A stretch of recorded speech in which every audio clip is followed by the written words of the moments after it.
The night I stopped believing anyone could truly see me was the same night a stranger quietly changed my life. Rain tapped against the restaurant window like impatient fingers as I sat alone at a table meant for two. Outside, downtown Cleveland shimmered beneath streetlights and wet pavement. Inside, couples laughed over dinner, waiters carried steaming plates, and somewhere near the bar a piano played soft jazz that only made the empty chair across from me feel more obvious. I checked my phone again. Nothing. No message. No apology. No excuse. Just silence. 23 minutes late. Deep down, I already knew how this would end. It was not the first time. The hostess approached with an expression I recognized immediately. Sympathy. The kind people thought they were hiding. "Would you like to order while you wait?" she asked gently. I forced a smile. "Maybe another few minutes." She nodded and walked away. I stared at my reflection in the dark window. 32 years old. Curvy. Ordinary. The kind of woman people described as having a great personality before mentioning anything else. I had spent years pretending comments like that did not hurt. Years laughing off jokes. Years convincing myself confidence was enough to silence insecurity. Most days it was. Tonight was not one of those days. My phone finally buzzed. Relief lasted less than a second. The message contained only 12 words. "Sorry. Something came up. I do not think this will work." That was it. No explanation. No call. No respect.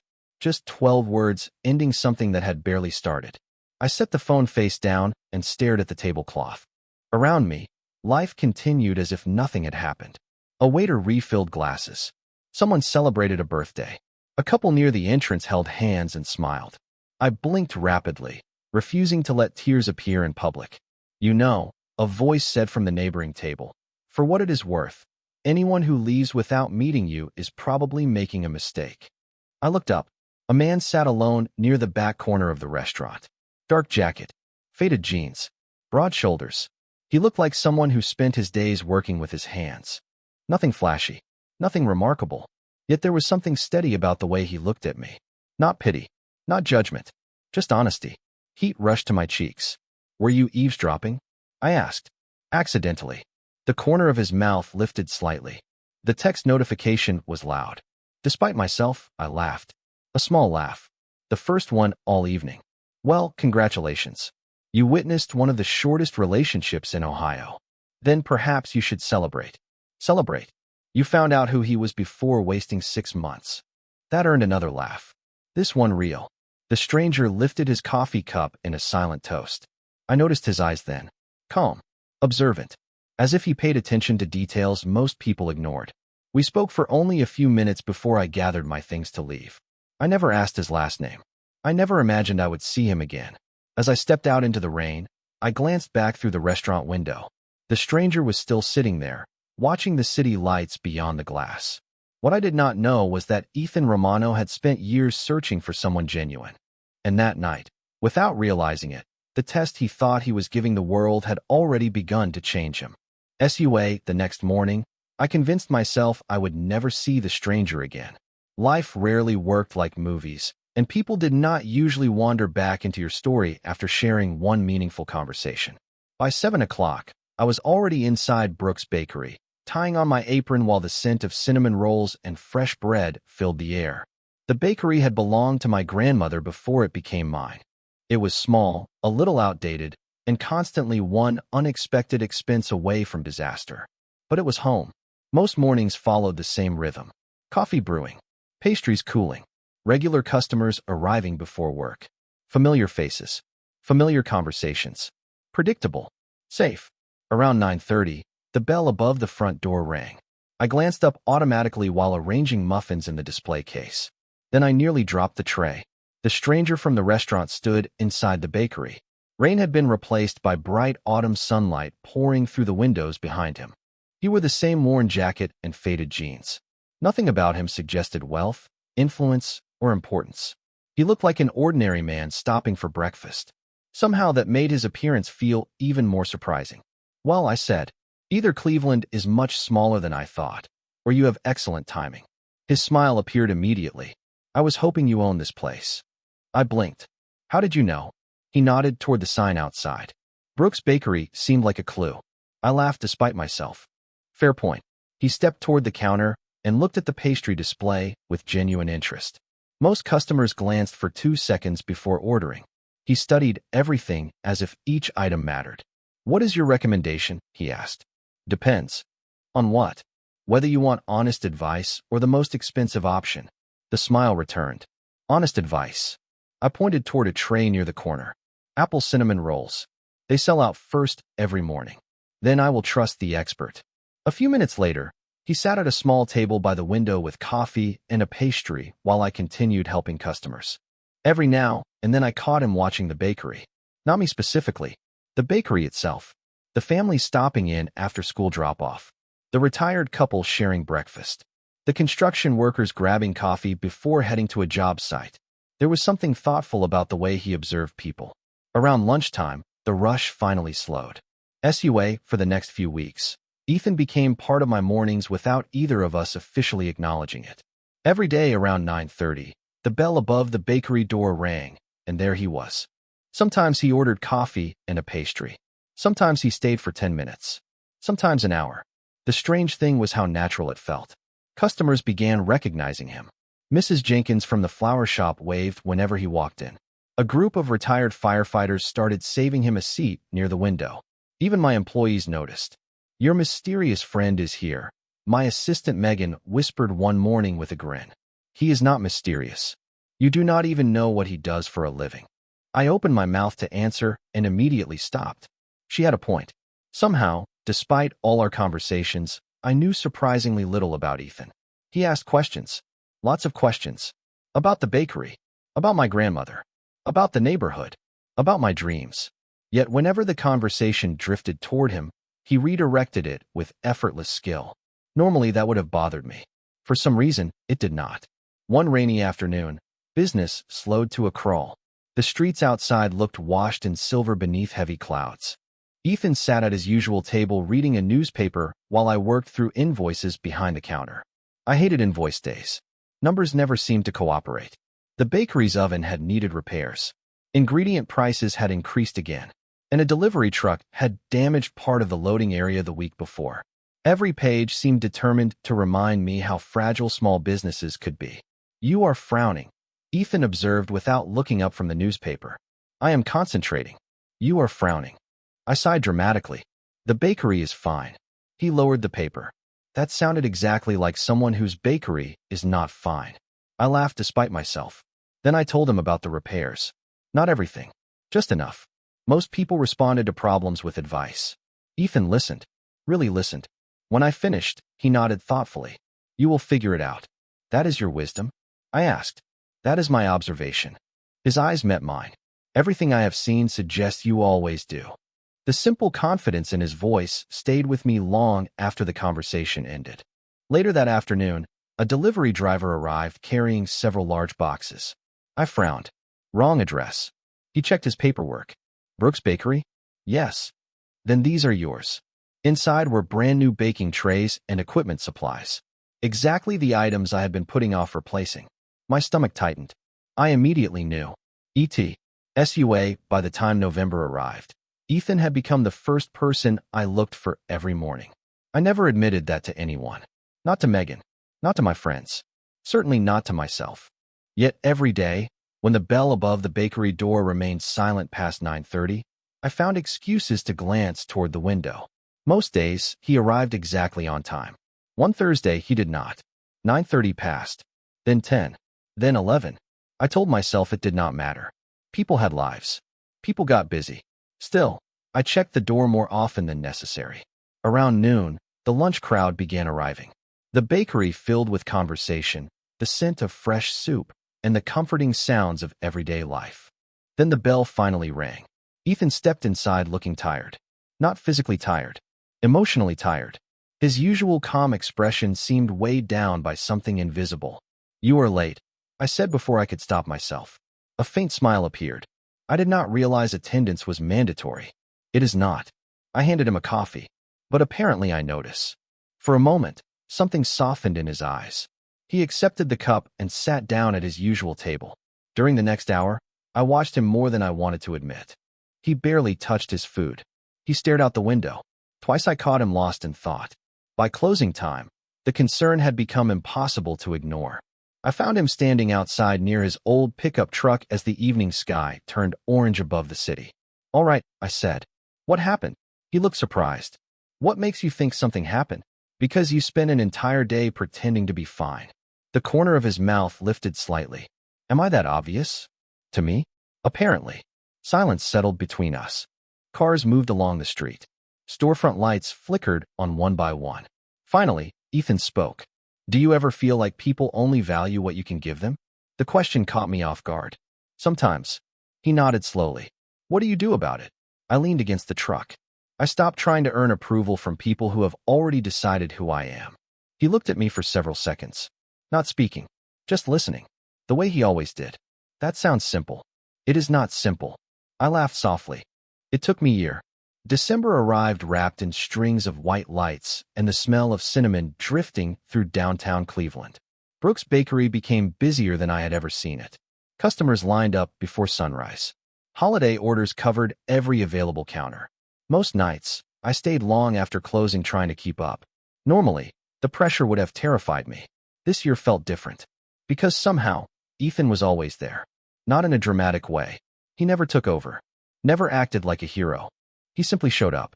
Some mornings, he helped carry flour deliveries inside. Other afternoons, he fixed loose shelves or moved heavy boxes without being asked. He treated every task as though it mattered. One snowy Saturday, the bakery was so crowded that people filled the sidewalk outside waiting for their orders. I was rushing between customers when I noticed an elderly man standing near the door looking embarrassed. He held a small envelope in his hands and kept checking the display case. I recognized him immediately. Mr. Parker. He had been coming to the bakery for years. Before I could reach him, Ethan was already speaking with him. Their conversation lasted less than a minute. Then Ethan quietly handed the cashier his credit card and walked away before anyone noticed. My heart tightened. When Mr. Parker left carrying a large box of pastries and a smile, I finally cornered Ethan near the coffee station. "You paid for his order." He looked genuinely confused. "Is that a question?" "Why?" "Because it is Christmas." "That was a $300 order." "Then I hope his family enjoys the pastries." I stared at him. Most people wanted credit for generosity. Ethan acted as though kindness was the most ordinary thing in the world. "You do this often, do you not?" I asked.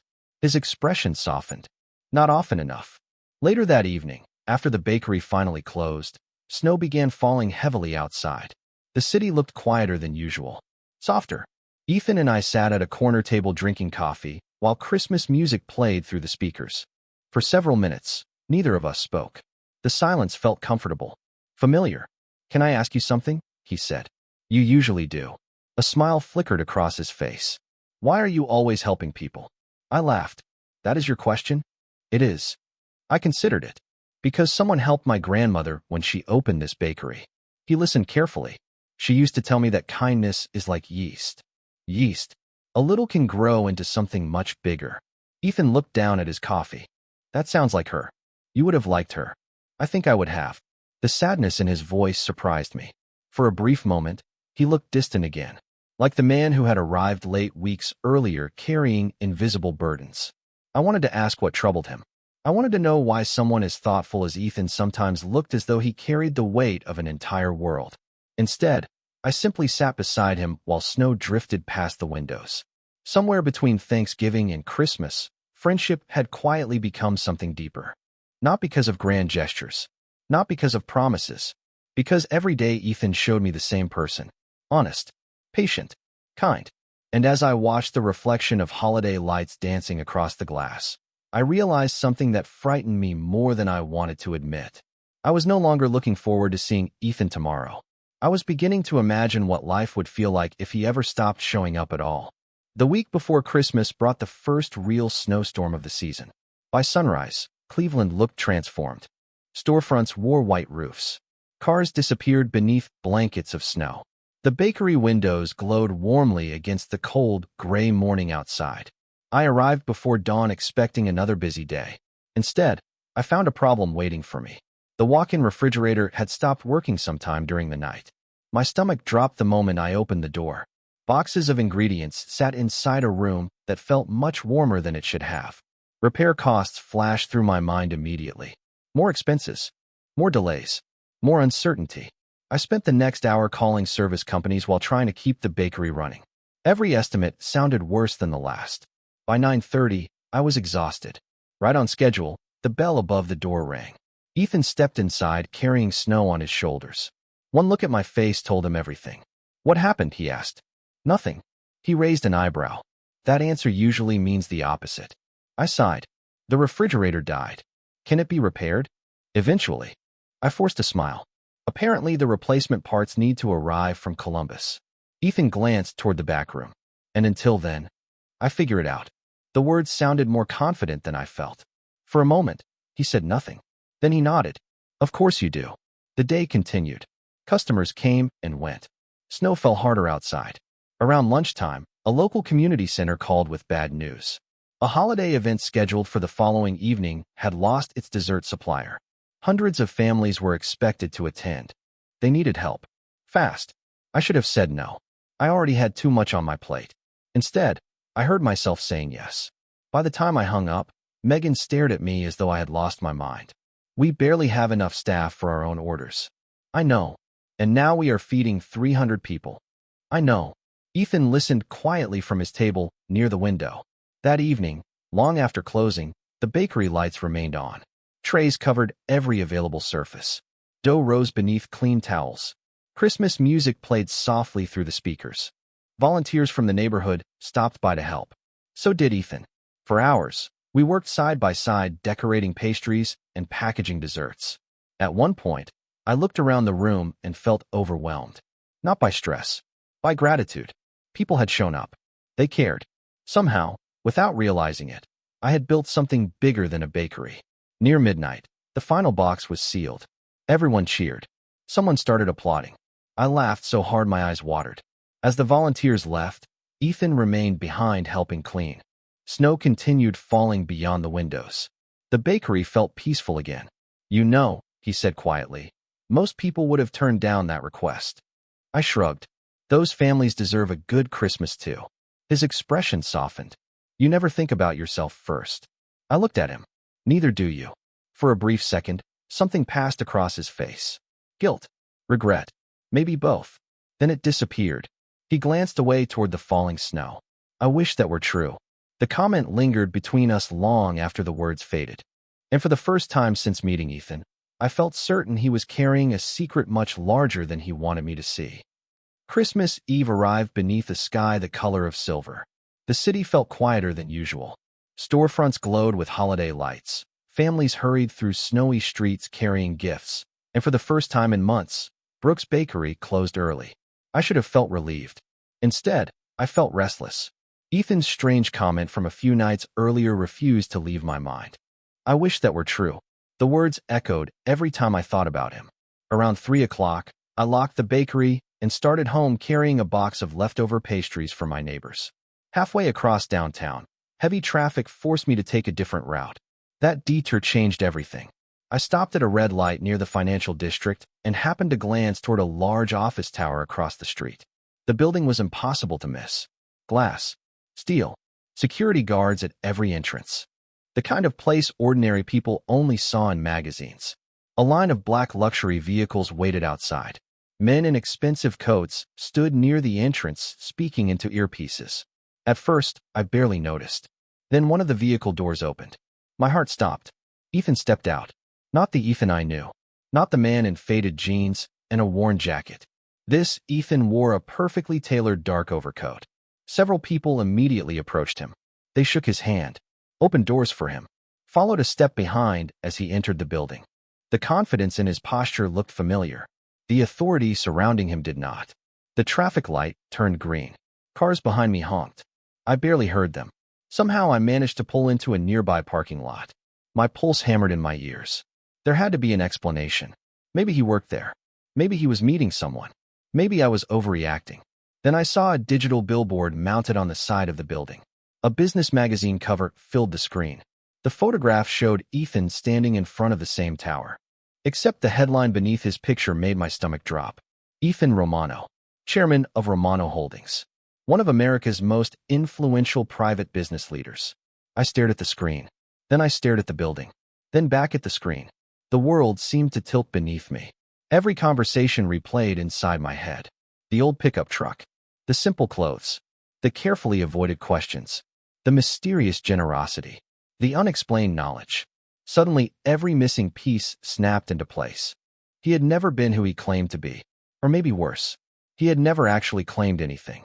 He had simply allowed me to believe a story that was easier than the truth. I sat in my car for nearly 20 minutes while snow drifted across the windshield. Part of me wanted to call him immediately. Part of me never wanted to speak to him again. My phone buzzed. Ethan's name appeared on the screen, almost as if he knew. I stared at it until the call ended. A moment later, a message arrived. Hannah, there is something important I need to tell you. Please let me explain. I closed my eyes.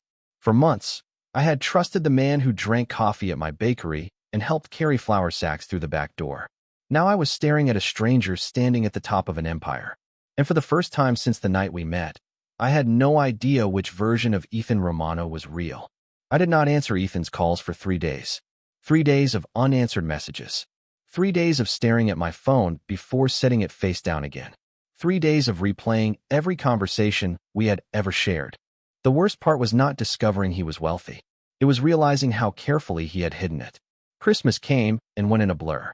The bakery remained busy, giving me just enough distraction to keep from thinking too much. But every time the bell above the door rang, part of me still expected to see him standing there. He never did. On the 4th morning after Christmas, I arrived early to prepare dough before sunrise. Snow still covered the sidewalks, though the storm had finally passed. The bakery was quiet except for the hum of the ovens.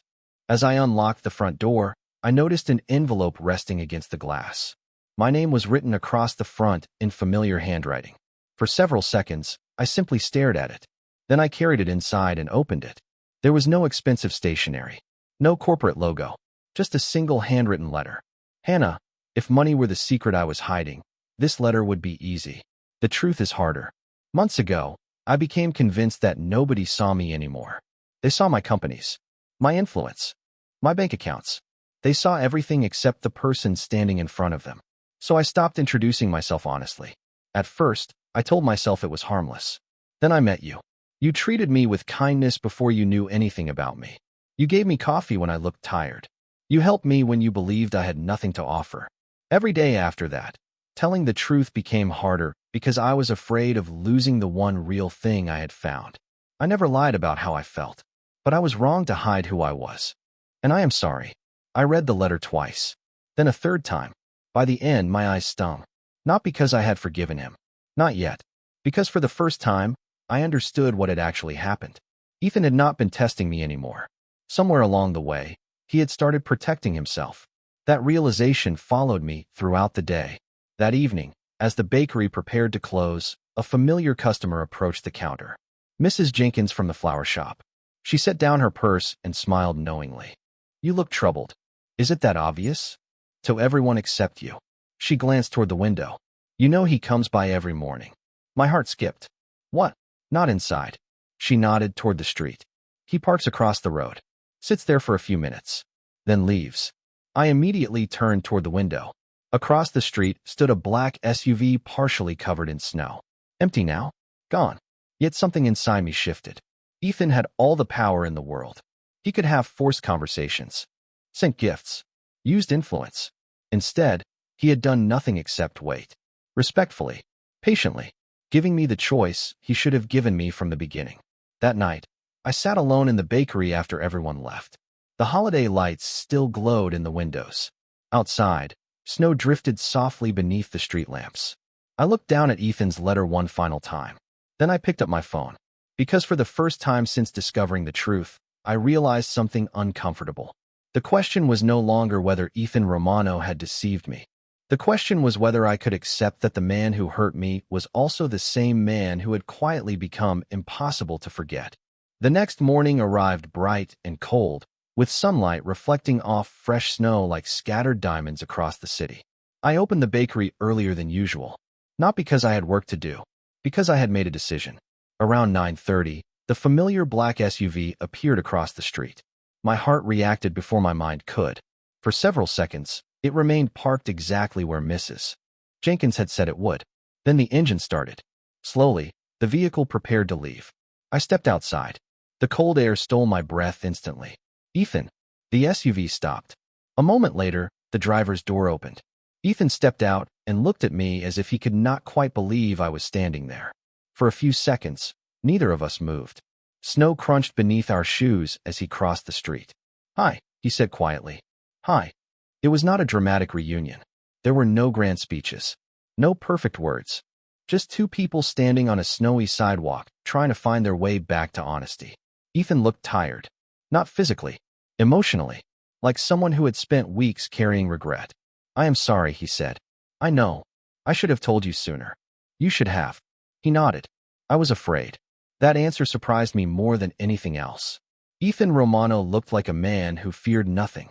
Yet there he stood admitting the opposite. "Afraid of what?" I asked. His smile was sad. "That once you knew who I was, you would stop seeing me." The sincerity in his voice left no room for doubt. Suddenly, I understood something that had taken him months to learn. Wealth had never protected Ethan. It had isolated him. "You know what hurts most?" I asked. "The fact that you did not trust me to decide for myself." He closed his eyes briefly. "You are right. But the truth is," I laughed softly, "the version of you I cared about was never the businessman on magazine covers." His expression changed. Hope appeared where regret had been. It was the man who helped carry flour bags. A small smile touched his face. "Good. Because that is still me." We stood there laughing quietly as snow drifted around us. For the first time in weeks, everything felt simple again. Not easy, just honest. Over the following months, life settled into a new rhythm. Ethan stopped hiding. I stopped assuming. He continued supporting community projects and local charities, but now I understood where the resources came from. More importantly, I understood the person providing them. Brooks Bakery expanded during the spring. Not because Ethan rescued it, because he respected it. He offered advice when asked, encouragement when needed, and space whenever I wanted to accomplish something on my own. That mattered more than money ever could. By summer, customers had grown accustomed to seeing Ethan drinking coffee near the window each morning. Children waved to him on their way to school. Neighbors stopped him to talk. Somewhere along the way, the powerful man who once felt disconnected from everyone had become part of the community he genuinely loved. Looking back, I sometimes think about the night we first met. The empty chair across from me. The text message that broke my heart. The stranger who offered a simple conversation when I needed it most. The world spent years judging me by my appearance.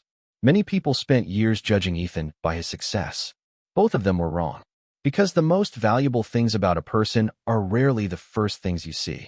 In the end, Ethan never found what he was looking for when he started testing people. Instead, he found something far better. Someone who saw him clearly. And somehow, while helping him learn to trust again, I learned the same lesson myself. Sometimes the people worth keeping are not the ones who impress the world. They are the ones who quietly make the world feel a little warmer every time they walk through the door.